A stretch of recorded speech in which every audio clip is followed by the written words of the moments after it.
અહીંયા બીજા બધા 182 ધારાસભ્યો છે, જિગ્નેશભાઈમાં ત્રેવડ છે, બાકી બધા નપાણિયા છે? નહીં. તમારી પાસે એક વિશેષ દરજ્જો છે.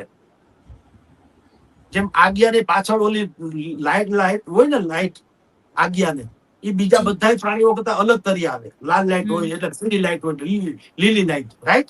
એમ ભાઈ જિગ્નેશભાઈને તમે એક ચોક્કસ કોમ્યુનિટીમાંથી આવો છો એટલે તમારી બધે ગાળે બુદ્ધિપૂર્વક સહન કરીએ છે. કોઈ બીજો હોય તો મને કહો, કાં તમે આજે નાબૂદ થઈ જાય એટ્રોસિટીનો કેસ લ્યો, પછી બોલજો આવું.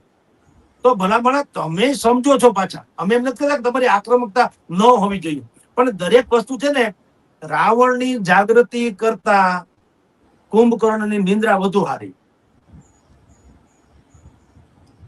કારણ કે તમારી એગ્રેસિવનેસ જે છે એ આક્રમકતા એવી છે કે સમાજને ડખોળે ચડાવે. કોળી સમાજ, દલિત સમાજ, માની લો કે સમાજ તમારું માનતો હોય, કાલે વારે અહીંયા આવે, આપણે તો કોઈ ફેર પડતો નથી. જે થવું થાય કાયદો કાયદાનું કામ કરશે. પછી જિગ્નેશભાઈ વડનગર થી જિગ્નેશભાઈ રાજકોટ આવે ને એને બધી ખબર પડે છે. રાજકોટ સૌરાષ્ટ્ર કોંગ્રેસ ખબર નથી પડતી કે અહીંયા શું ખરેખર ચાલે છે. આવું તો ક્યાંય હોય?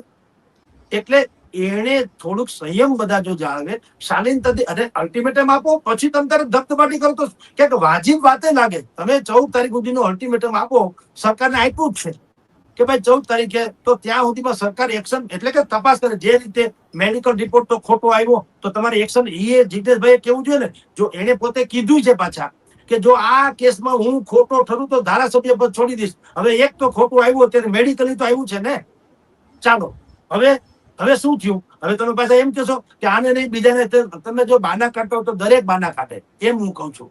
એટલે કહું છું કે બિલકુલ સૈદ્ધાંતિક રીતે તમારે લડવું જોઈએ. તમે નેતા છો, અગ્રણી છો. સમાજ, બે સમાજ, દલિત સમાજ હોય કે કોળી સમાજ હોય કે કાલ સવારે પાટીદાર સમાજ હોય, અમે તમામ સમાજની વાત કરીએ છીએ.